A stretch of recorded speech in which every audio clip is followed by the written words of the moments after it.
Welcome to the Slop Farm. Enjoy the video. You start by signing into Blogger with the Google account that owns the blog, then select the exact blog you will edit. Once done, export a backup via Settings Manage Blog Backup Content and save the XML to your computer. This protects you from accidental loss. Next, open Theme and click Customize so you can preview fonts, colors, and layout changes without affecting the live site, which helps you iterate safely.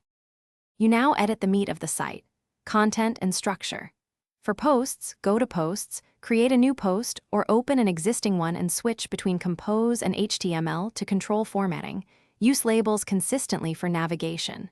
Then use Layout to drag and drop gadgets, add a search box or subscription widget, and reposition sidebars for better UX. If Customizer lacks the precise look you need, open Theme Edit HTML and cautiously apply CSS or template changes. Preview before publishing. You finish by previewing and publishing. Check pages on desktop and mobile to confirm layout, verify links, images, and comment forms work, and then in Theme or the post editor save and publish changes. Make sure to clear browser cache or use an incognito window to see fresh results. If something breaks, don't panic. Restore your exported XML backup or revert the theme HTML to the prior version and confirm widgets and third-party scripts aren't causing conflicts. Thanks for watching. Consider subscribing if we helped you today.